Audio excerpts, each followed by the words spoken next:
What is up, guys? Welcome back to the channel, guys. We're back here in Sweden, here with Fun Swedish. Haven't did one of their videos in a minute, but we here now, checking out 5 Swedish words only Swedish people will understand.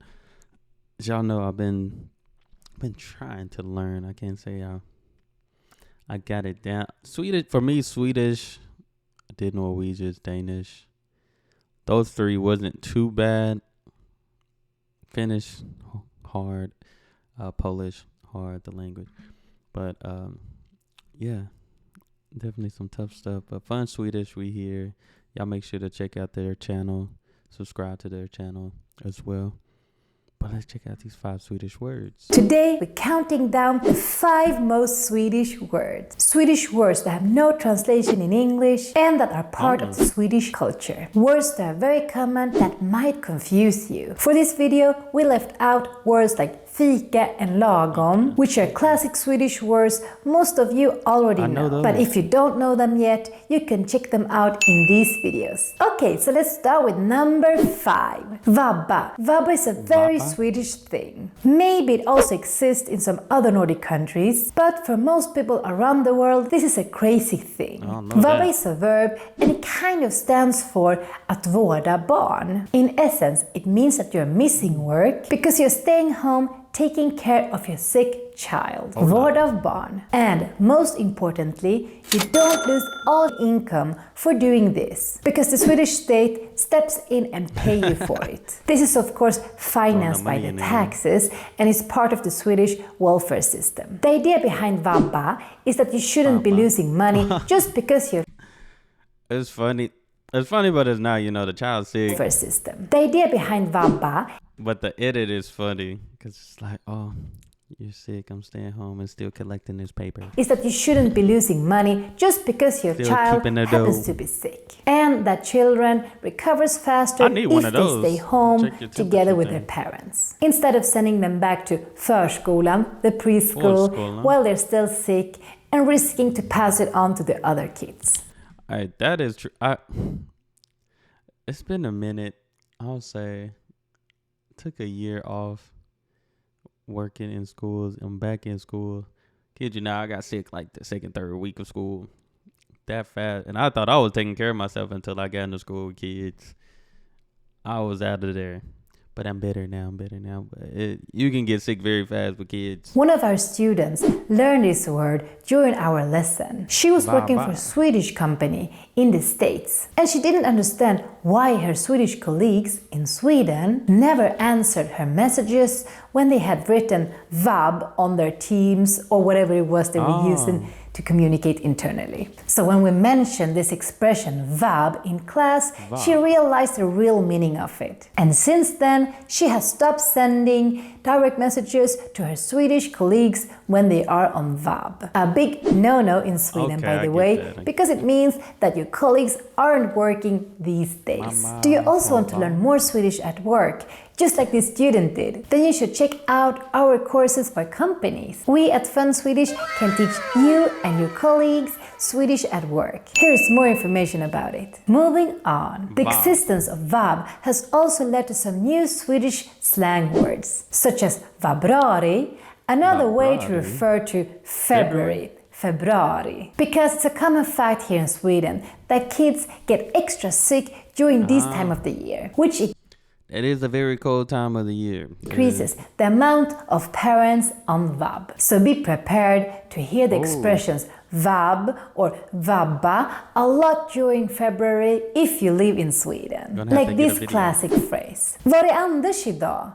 Han vabbar. Now it's time for our next word. This is a very Swedish word, but not only a word. It's also a concept, a style, an identity. Number 4. Raggare. If you live in Sweden, especially in a small town, then you just have to know about raggare. Raggare is a subculture that exists. I can't roll my R. I can never roll my R's. I rolled my tongue either. I could never do that. I don't know Mostly why. in Sweden, maybe also a little bit in Norway and in Ragare. Finland. But it's a very big thing here in Sweden. And it's related to the American rockabilly subculture. Rockabilly? The Swedish raggare are known for the love to old retro Okay. cars. And the I seen the video that, but did I? I don't know if I heard that word. I might have and didn't know, because I did a video. It might have mentioned it, maybe in the description or something. But I have seen a video when they in Sweden. I mean, it's old. She just said old cars, but I know they had some American cars in there. are known for the Old love American cars, to is it? old retro cars and the Retro 1950s American pop culture, especially when it's about fashion, cars and music. And even Those are though nice it has cars. its roots in the 1950s, it's still a big thing here in Sweden, especially around middle-aged Swedes. So what do Middle-aged Swedes. raggare do? They enjoy meeting up with other They drink raggare beer. and of course ride in their American retro cars. That might be the showing video them I seen off right to there. the world. It's actually Okay, I worked at I'm sorry, I'm stopping it too much too. I worked at a restaurant. The owner of the restaurant always had car shows. The restaurant was called Bel Air, which is an old, classic car. Which I think it's one of these. I think it looked like this one from the back. Maybe I think it's this one though. But I think the man had all these cars that I'm looking at right now. Like older guy, he owned the restaurant. He owned a lot of stuff, but he had some of these classic cars, like unbelievable. I mean, he was like 70, 80. But it's just cool how these cars back then look, and they look so nice, especially when you see it now. If you didn't live in those days, because you're like, wow.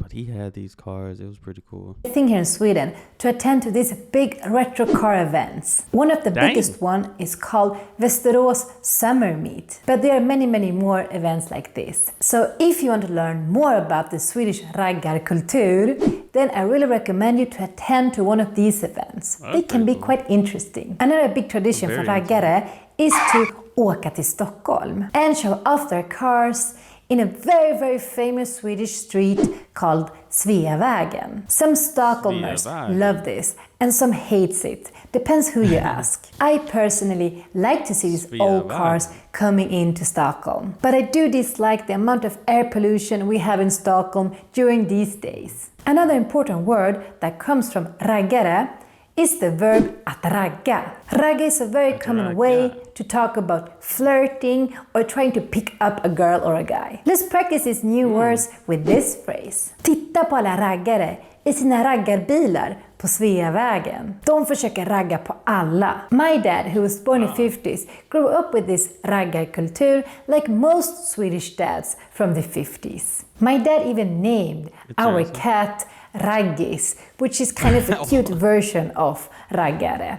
Raggis. Our cat was also very bad name. into att ragga på andra katter, so therefore he got this name. Little player. Nowadays, I Little would say that this raggarkultur is a little bit more common in small towns, where almost every family owns one of these retro cars, also called raggarbil, because they have place for them. So if you're into retro cars, then you should either go to Cuba or Swedish small towns. Some weeks ago, I was in a little Cuba small too? town called Mora, and I actually saw more retro cars there than people. Actually, Nice. mosquitoes was the thing I saw the most, but after that, it was definitely retro cars. Have you ever seen a Swedish raggare or an raggarbil? Let us know in the comment section below. Our next Swedish word, hinna, is a very Hinna. common one, and also very Swedish, because it talks I feel like I've heard this word before. about time, and Swedes love punctuality. Perhaps so much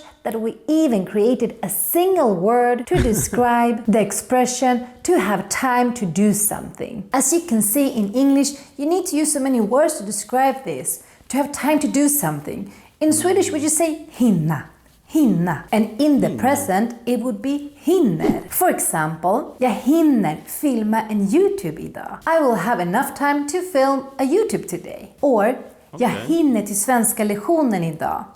I will make it to the Swedish lesson today. And we also use hinna in the negative way by just adding inte. Hinner inte. And then it means not making it or not having enough time to do something. For example, jag hinner inte till svenska lektionen idag. Or jag hinner inte träna idag. It's also good to learn how you say this in the past, since we use it a lot. And that would be han. Don't mix it up with han, even though it's pronounced exactly the same. We just add an extra n for han. Let's look at some examples. Jag hann inte till tåget idag. Helvete! Or han hann inte till tåget. Learn this verb. Super useful, super Swedish. Next Swedish word, number 2. Fredagsmys. A combination of two words. Fredag, Friday, and mys, which is a mix between comfort and coziness. Friday, coziness, doesn't really exist in English. But in Sweden, fredagsmys is a thing, a very big thing. And it stands for relaxation and somewhat guilty pleasure. Like oh, I think I had all those. Big thing. And it stands for relaxation and somewhat I think I had most of those. What guilty pleasure. Like staying home, eating chips, godis, and wearing mjukisbyxor. This fredagsmys starter pack describes very well the things you need. Fredagsmys. Let me see. Fredag, Friday, and mys, which is a mix between comfort and coziness. Friday, coziness, doesn't really exist in English. But in Sweden, fredagsmys is a thing, a very big thing. And it stands for relaxation and somewhat guilty pleasure. Like staying home, eating chips, godis, and wearing mjukisbyxor. This fredagsmys starter pack describes very well the things you need. I feel like that G is silent. I thought the S was silent. I think the G is silent. Maybe I'm not. I don't know. Maybe I'm in. But if it was my first time looking at that word, I would definitely try to add in that G. And I wouldn't say muse. I would have said mice. For a classic fredagsmys. The important thing during fredagsmys is that you eat something that is not a healthy option. And if you happen to go to a supermarket, yeah, how you say chill in Sweden? Fredagsmys and chills. For a classic fredagsmys. The important thing during fredagsmys is that you eat something that is not a healthy option. And if you happen to go to a supermarket in Sweden on a Friday, you will see Swedes buying things like chips, läsk, and also godis. But apart from eating, it's also very important to focus on chilling and to make it as cozy as possible at home. Det ska vara mysigt. That looks very cozy. That's why you need to wear comfy clothes, such as mjukisbyxor. You don't dress up for fredagsmys, you dress down. Going out clubbing on a Friday is not fredagsmys, for example. You need to be inside. And the activity we do is to watch TV in some way. Maybe a movie, a series, or fun Swedish YouTube channel. I really recommend you to subscribe to our channel if you haven't done it yet, so you're prepared to watch all our videos for your next fredagsmys. Fredagsmys is obviously even more popular during winter, the darker times here in Sweden. Oh, this is the best time to chill, watch movies and stuff, because it's already cold outside, you know? Also like to add candles to our fredagsmys. So just to repeat again, fredagsmys is not Netflix and chill, okay? And I was saying chill at the... I was like, what is chill in Sweden? Fredagsmys is a child-friendly activity. You normally do it with your family or your partner. Maybe your friends, if you're okay with wearing mjukisbyxor among them. But it's not an activity that you would do on your first date. For that we have fika, Netflix and chill, or 43-ragg. But that is another topic and another YouTube video. Moving on, now we have come to number 1. This is my number 1 because it is such a Swedish thing. Neither the word, concept, or tradition exists in any other place. What I'm talking about is lördagsgodis. These are candies, also called lösgodis. Salt per gram, that Okay, maybe I heard Los Godis. I think, yeah, I may have heard these this. are candies, also called lösgodis, sold per gram, that we often buy in Sweden on Saturdays. Therefore the name lördagsgodis, Saturday candy. Lördagsgodis is sold in every single supermarket in Sweden. Otherwise, nobody would like to go there. But why do we call it lördagsgodis? I don't know. In order to find out, we need to go back in time. Now back a to the long, future. long time ago, sugar arrived for the first time in Sweden in large quantities because we loved it. We got addicted to it. And this led to dental addicting. problems among the Swedish population. In the 1950s, the Swedish state decided to investigate the connection between sugar and bad teeth. In order to find out, they did some very, very unethical, and I would also say horrible, experiments on intellectually disabled children called the Vipeholms experiments. They fed these children large amounts of sweets to see whether a high sugar diet would cause teeth problem. And yes, it did. They also Dang, I never knew about that, but yeah, like I said, working in school, you see kids, oh my God, eating a bunch of snacks. Now, I done had cavities, I done have tooth pain, wisdom teeth pain. Your teeth ain't nothing to play. Tooth pain hurts. That pain in the tooth. Oh my God, I hate thinking about it, but it hurts. also found out that it was Horrible better pain. for your teeth to consume all sugar at once instead of small bits every day. After these experiments, the state launched a marketing campaign to convince the Swedish people to only eat candy or sweets once a week. And they picked Saturday for some reason. And this is how the concept of lördagsgodis was born, which is basically not eating sugar during the week, but then binging it all on Saturday. The campaign was a success and turned into a tradition that most Swedes follow even today, at least for their kids. Some adults, they cheat when they buy candy for themselves, That would be me. but for their kids, they mainly or only buy it on Saturdays. Some less strict parents might allow their kids to have some goodies on Fridays as well for the fredagsmys, but never on a Monday, for example. Strangers Gotta would pregame the probably candy. mom or dad shaming them if they saw it. What is very interesting is that Swedish kids actually obey to this lördagsgodis rule. If a kid asks for candy on a Monday and the parents say no to it, they will accept it, as long as you give it to them on Saturday. They will absolutely claim the lördagsgodis on Saturdays, so you better not forget about it. Our And kids if you ask definitely a ain't gonna Swedish forget. kid what is their favorite day in the week, they will for sure say lördag. And some might even Lördag. say that they love godis more than mom and dad. When I was a kid, like all Swedish kids, I was obsessed with godis. And I wanted to become an adult just so I could have godis any day of the week. Anyway, even though Swedes try to limit their candy or sugar consumption to Saturdays or weekends at least, you need to know Godis. that we eat an obnoxious amount when we eat it. Swedes actually eat dang. around 16 kilos of godis, candy, per person every year. This was my last Swedish word, but don't go yet, because I have a bonus word for you. Not so common perhaps, but very funny. At least my students think so. And this is a word that apparently was also created by the Swedish state in order to control Swedes' bad behavior. The word is chlamydia monda. For those who doesn't know, chlamydia is a sexually transmitted infection.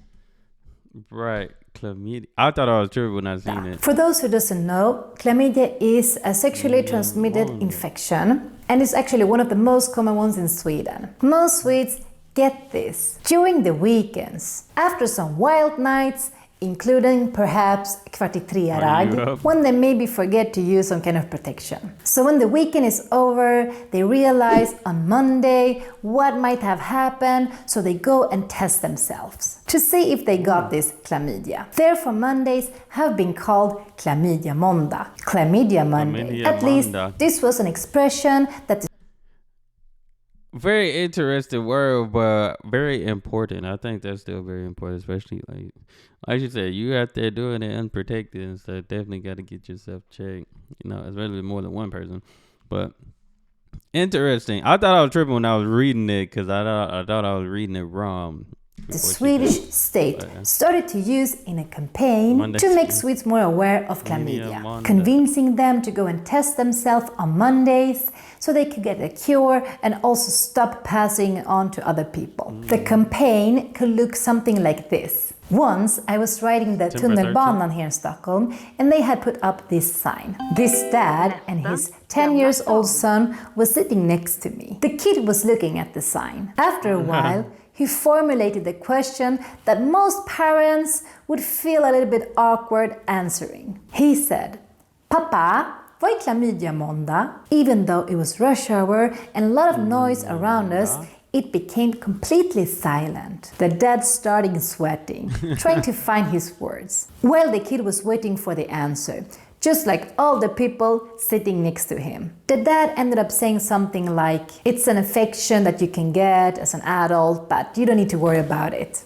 You're too young." And then he changed the subject and started talking about lördagsgodis instead. And thanks to lördagsgodis, the kid forgot everything about chlamydia måndag. Now I want to ask you, our dear followers, do you have any other word you find very Swedish? Let us know in the comment section below. We might include it in our part 2. Yeah, these are definitely, I know for sure, I feel like I heard like 2 of these. I think I heard like 2 of these, so. But that's interesting. That last one, like I said, very important, very important. Don't ever think that's not important to get yourself checked. Very important. But other than that, I think 2 of those I've heard. Maybe I heard or didn't know what they meant. That's probably what it was. But this was good, as always. Thank you. Somebody added this to the playlist. Thank you. I already liked it. Thank you, Fun Swedish. Oh, yeah, don't show me the name, but this was good. No, it's been a minute since I've been on here, but all in all, great stuff. I love learning Swedish. I ain't gonna lie. It's pretty cool learning something new every day, you know, or almost every day. But that's all I have. Y'all hit that subscribe button, send out those recommendations, and y'all be blessed, be the best, and be you. I'm out.